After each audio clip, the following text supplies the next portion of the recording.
nyakubahwa padiri provincial wacu, nyakubahwa padiri mukuru wa paruwasi yacu, banyakubahwa abapadiri ba paruwasi yacu ya Gikondo, bihaye Imana, bavandimwe, bakristu ba paruwasi yacu ya Gikondo, Kristo Yesu akuzwe.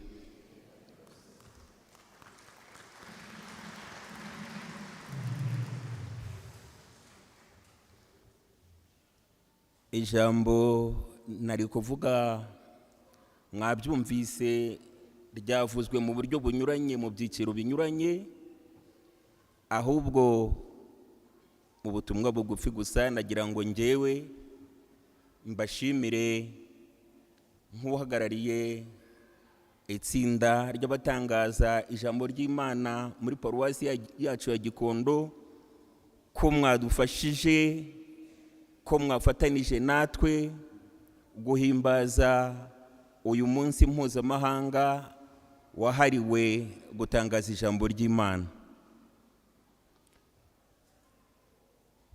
Turabashimira ko mu buzima bwacu bwa buri munsi mudufasha kugera kuri iyo ntambwe,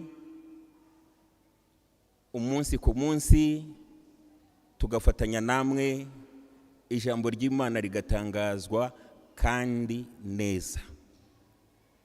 Ubundi umusomyi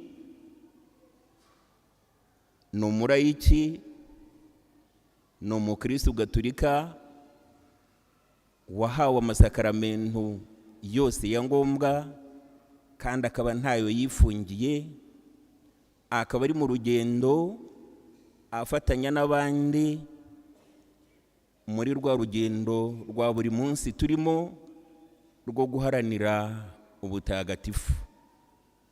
Ubutagatifu nk'uko Mutagatifu Vincent Pauluti yabitwigishije kandi twakomeje gusubirirwamo muri iki cyumweru.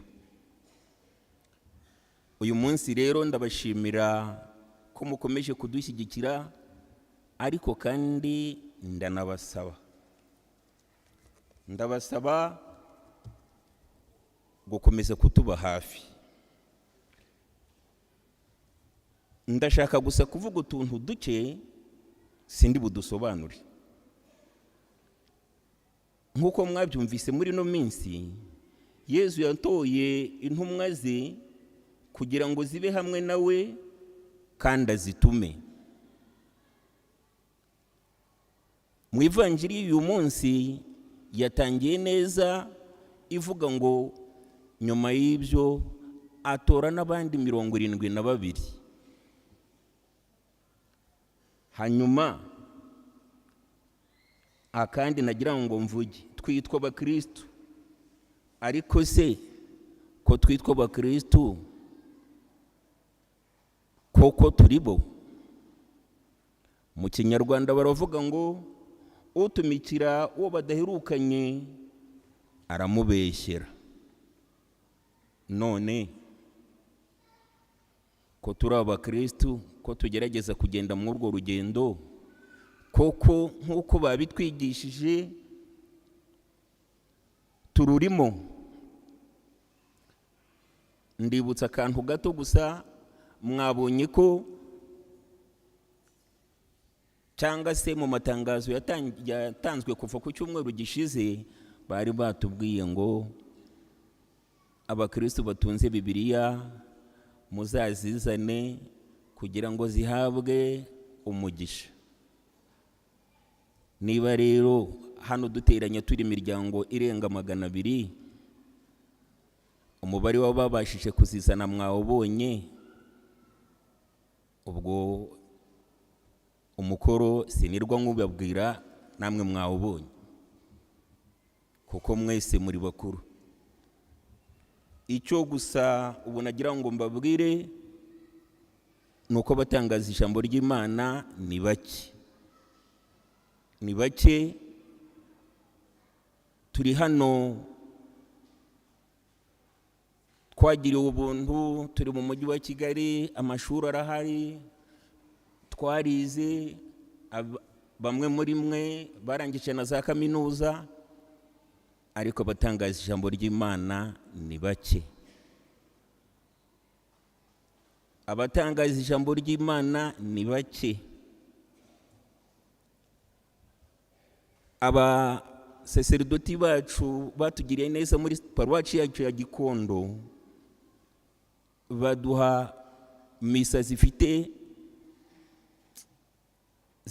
umwihariko cyangwa zifite ubwisanzure mu buryo bunyuranye. Dufite itsinda ritangaza ijambo ry'Imana mu Kinyarwanda, murarizi, mujya mubabona, barahari, ariko ni bake. Dufite abadufasha gutangaza ijambo ry'Imana mu misa z'igiswahili, barahari, murababona. Iyo misa murayizi, muyijyamo, murayikunda, ariko mubibona ko n'ubundi ari bake. Dufite abadufasha gutangaza ijambo ry'Imana mu misa z'igifaransa, barahari, barakora, ariko n'ubundi ni bake. None ko twagiriwe ubuntu, ayo mashuri tukayiga, ubwo bumenyi tukaba tubufite, tukaba tuzi gusoma neza Ikinyarwanda n'Igifaransa n'Icyongereza n'Igiswahili, buriya ntacyo twakora?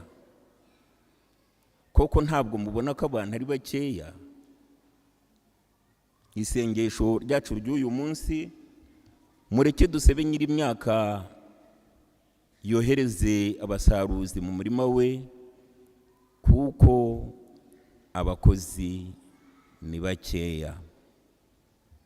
Rero mu ijambo rigufi, ayo matsinda arahari, ndabinginze rwose. Mu Giswahili ngo tafadhali tunawaomba mujiunge nasi kwenye kundi la kutangaza neno la Bwana. Nous vous demandons humblement de vous unir à toute l'équipe pour proclamer la parole de Dieu. Mwahawe ku buntu gutangaza ijambo ry'Imana, ntibyabananira muramutse mushyizeho ubushake. Dufatanye, dusingize Imana, kandi byose bizoroha nitubishyira mu rukundo, nk'uko Mutagatifu Vincent Paroti atahwemye kubidushishikariza. Rero mu Kinyarwanda twajyaga twandika ibaruwa tukavuga ngo, tukayisoza tuvuga ngo, mu gihe ngitegereje igisubizo cyanyu cyiza, bakristo bavandimwe, mbaye mbashimiye. Kristo Yesu akuzwe.